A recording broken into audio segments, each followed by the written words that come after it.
ये मंदिर, ये राम की सभ्यता, ये कृष्ण की सभ्यता बहुत बाद की है। ये मंदिर जो खुले हुए हैं, दुकानों की तरह खोल रखे हैं, ये बहुत बाद के हैं। ऐसा नहीं था कि सभ्यता ब्रह्मांड में आने से पहले ही मंदिर आ गए थे। ये भी लोगों को नहीं पता है कि जो मंदिरों में राम की मूर्ति, सरस्वती की मूर्ति, ये लक्ष्मी की मूर्ति, ये किसको पता चला कि राम ऐसे थे?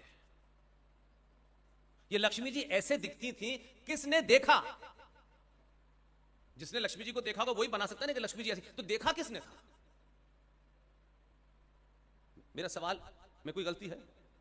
हम तो ये जाके बोलेंगे लक्ष्मी जी हैं, ये राम जी हैं, ये लक्ष्मण जी हैं, ऐसे होता है। तो भाई ये जब मूर्ति लगी हुई थी इतने सालों से, तो किसने बनाई कि राम ऐसे थे? भाई ये पूछे ही नहीं हमने। केरल में एक बहुत बड़े शिल्पकार थे, राजा रवि वर्मा। उन्होंने इमेजिन किया, जैसे आप किसी से आपको प्यार व्यार हो जाए तो उसकी छवि आपके दिमाग में उभरती है, वो ऐसी होगी, वो ऐसा होगा। उस छवि जो डॉक्टर राजा रवि वर्मा के दिमाग में उभरी कि लक्ष्मी, पैसा, रुपया तो कैसी हो सकती है, उस इमेजिनेशन पे बनी हुई ये मूर्तियां जो मंदिरों में लगी हुई हैं। अब यहां बहुत सारे यंग बच्चे और बेटियां बैठी होंगी, हमारे सामने हो रहा है, ये कहीं और नहीं हो रहा, हमारे सामने हो रहा है। ये मैं जिंदा मिसाल बताता हूं। एक डायरेक्टर ने सोचा कि एक रामायण सीरियल बनाना है। ये तो हमारे दौर में बना साहब, कहीं बाहर से तो आया नहीं। और उस डायरेक्टर को लगा कि इसके लिए चरित्र ढूंढने हैं। रावण कैसा दिखता होगा, क्योंकि उसकी एक नेगेटिव इमेज है, तो रावण ऐसा दिखता होगा, राम ऐसे दिखते होंगे, सीता ऐसे दिखते होंगे। तो हमारे ही समाज में से उन्होंने सीता को ढूंढ लिया, राम को ढूंढ लिया, और उनकी एक छवि उस राम के चरित्र के हिसाब से उसमें गढ़ी। और हमारा मानसिक दिवालियापन, जिसमें मैं और आप सब जिम्मेदार हैं, वो टीवी सीरियल चला। जब टीवी सीरियल चलता था तो हजारों किस्से ऐसे भी हैं कि रामायण आने से पहले लोग टीवी के सामने पूजा करते थे, माला वाला चढ़ाते थे, और लगता था इस टीवी में से थोड़ी देर बाद राम निकलने वाले हैं। और वो सीरियल चला, खूब मशहूर हुआ, खूब मशहूर हुआ। टीवी वो जिस तरीके से सीरियल बनाया गया उस पर मेरी कोई प्रश्न नहीं है, और खूब चला, लोगों की भावना को लगा राम ऐसे थे, राम ने ये किया, ये किया, ये किया, ये सब एक दिखाया। तो टीवी सीरियल में किसको राम किसको सीता बनना है, ये तो उस चरित्र के इमेजिनेशन के हिसाब से बना दिया। टीवी सीरियल समाप्त हो गया, आज काफी समय हो गया। लेकिन जो आपका बौद्धिक लेवल था वो कितना जीरो निकला।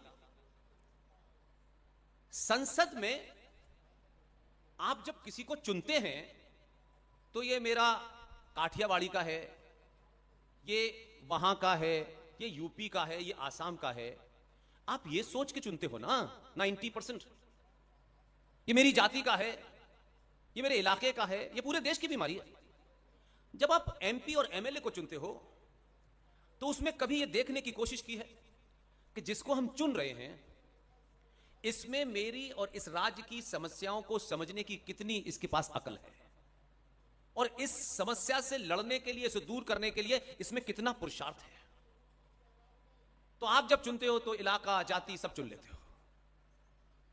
अब मुझे बताइए, राम का रोल जिसने किया वो बेहतरीन अच्छा रोल किया, उसके लिए खूब तारीफ होनी चाहिए। लेकिन संसद में टीवी पे बने राम की जरूरत नहीं है, क्योंकि वहां आपको चाणक्य जैसे आदमी की जरूरत है। इसलिए आप मुझे बताइए, आप राम को चुन रहे हैं या अरुण गोविल को चुन रहे हैं? अब तो अरुण गोविल पार्लियामेंट में हैं, कहीं राम नजर आए? बताइए। क्योंकि आपने गलती ये की कि राम अपने चरित्र के लिए अच्छे थे चुनने के लिए, लेकिन राजनीति में तो आपको मोदी चुनना था,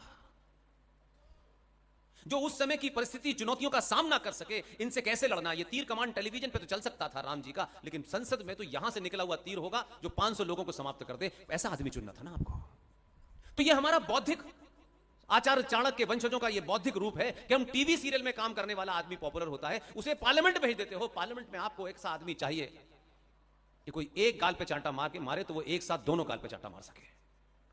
ऐसा नहीं चुनना हमको। फिर हम ये उम्मीद करते हैं कि पार्लियामेंट में ये नहीं हो रहा है। आपने चुनने से पहले सोचा था क्या? और पूरे विश्व में एकमात्र आप देश हैं आपकी संस्कृति इतनी ताकतवर है, आपकी मान्यताएं, परंपराएं इतने आदर्श, इतने पावरफुल हैं, लेकिन हर नेता की यह मजबूरी है, कुछ लोग इसी में पैदा हुए हैं और कुछ लोगों की मजबूरी है कि उन्हें संसद में गिनती चाहिए ताकि 370 हट सके। इसलिए वो नेता की मजबूरी को देखिए, वो उसका एजेंडा नहीं है, लेकिन समाज अपने बौद्धिक स्तर को नहीं उठाना चाहता, इसलिए 2 रुपए किलो चावल और 1 महीने की बिजली फ्री पे आप वोट देते हैं, फिर आपकी दुर्दशा 100% होनी चाहिए। तब आपके सम्मान को, आत्मसम्मान को चोट नहीं लगती है। घर पे कोई आ जाए और आपके घर में महंगी से महंगी अगर डाइनिंग टेबल ना हो, महंगे से महंगी प्लेट ना हो, तो आपको लगता है यार समाज में मेरे बारे में लोग क्या सोचेंगे कि मैं टूटी सी प्लेट में खाना खिला रहा हूं। लेकिन यह नहीं सोचा कि आज से 10 साल के बाद, 15 साल के बाद आपके भारत का इतिहास लिखने वाला आपका अपना हो या विदेश का हो, तो लिखा जाएगा कि सनातनी सभ्यता में जिनके आदर्श भगवान राम थे, कृष्ण थे, सीता थी, उस देश के उस राम को मानने वाले, उस कृष्ण को मानने वाले 2 रुपए किलो चावल में अपना मत देते थे। ये जब लिखा जाएगा तो आपकी आने वाली नस्लें कहेंगी कि हमारे पूर्वज इतने घटिया थे, 2 किलो चावल में किसी को भी राजा बना देते थे, इसीलिए अंग्रेज आए, इसीलिए मुगल यहां आए। आप अपने स्वार्थों के लिए किसी को गाली दे ले, किसी के बारे में बुरा कर रहे हैं, ये तो अच्छी बात हो सकती है। इतिहास उठा के देखिए जो आपके लोगों ने लिखा है, जो भी बाहर से आक्रांत आया, किले की कुंडी अंदर से खुली। अब आप कहिए नहीं हम बहुत महान हैं, उसने खोली, हम सब घटिया लोग हैं और आज भी कर रहे हैं। मेरा स्वार्थ पूरा नहीं हुआ, मुझे ये नहीं मिला, तो गद्दी से उतारने के लिए 242 पे भी रोक दिया। कुछ ठेकेदारों का भी स्वार्थ था कि नहीं, हमारी जूती के नीचे जब तक ये रहेगा तब तक ही होगा, नहीं तो हमने उसको, आपने 242 पर रोक दिया। किसका नुकसान करना था आपको? यहां किसी व्यक्ति विशेष की गुणगान नहीं हो रहा है। वक्त की जरूरत है कि इस वक्त एक आदमी ऐसा था जो समझ करके बहुत सारे काम कर, लेकिन आपकी अना रात से बड़ी अना हो गई, इसलिए आपने उसको 242 पर रोक दिया। किसी पे 5 मर्डर के केस हैं, किसी पे रेप का केस है, कोई लुटेरा है, कोई डकैत है, लेकिन वही जीतता है क्योंकि लोग उसको वोट दे देते हैं। सबको अपना अपना काम करना है। आप तय कर लें कि मेरा रहना और आपका रहना जरूरी है या भारतीय सनातनी सभ्यता का सुरक्षित रहना जरूरी है। अनेक दुकानें खुली हुई हैं, मेरा मत, बस मैं कुछ भी करूं कोई फर्क नहीं पड़ता है, इसका समाप्त होना चाहिए। हर आदमी देश के प्रधानमंत्री से, देश के गृह मंत्री से रोज सवाल करता है, अपने आप से नहीं करता है। मैंने क्या किया इस बीच में, मुझे क्या करना चाहिए था, मेरा घर सुरक्षित नहीं है, मेरी बेटी सुरक्षित नहीं है, मेरी मां सुरक्षित नहीं है, इसके लिए मैं क्या कर रहा हूं। अंधी दौड़ में शामिल हैं और आप ही के साथ में इस देश में अनेक मत के लोग रहते हैं। एक बात बता दीजिए, उनकी कभी संसद में 25 लोग नहीं आए थे। वो इलीगल काम भी लीगल तरीके से चिल्ला चिल्ला के कर रहे हैं। न वो आपकी सेना से डरे, न पुलिस से डरे, न व्यवस्था से डरे, न ये 84 करोड़ हिंदुओं से डरे और 500 से ज्यादा हिंदू संगठन है, न उनसे डरे, और वो आज भी कर रहे हैं। आप सिर्फ मूक दर्शक की तरीके से उनको देखते हैं और फिर मकान बदल लेते हैं। कभी निकिता फ्रिज के अंदर मिलती है, कभी अंकिता सूटकेस में मिलती है। आपके लिए वो 2 सेकंड की कहानी होती है, देखते हैं अच्छा है और फिर अपनी दुकान में लग जाते हैं। जिंदा कौमें, जीवित लोग, अगर 5000 किलोमीटर दूर कोई घटना घटती है तो उस घटना को उसी दिन से तय करते हैं कि ये घटना मेरे गांव नहीं आनी चाहिए, उस दिन से करते हैं। लेकिन हमारे यहां झूठ का व्यापार चल रहा है।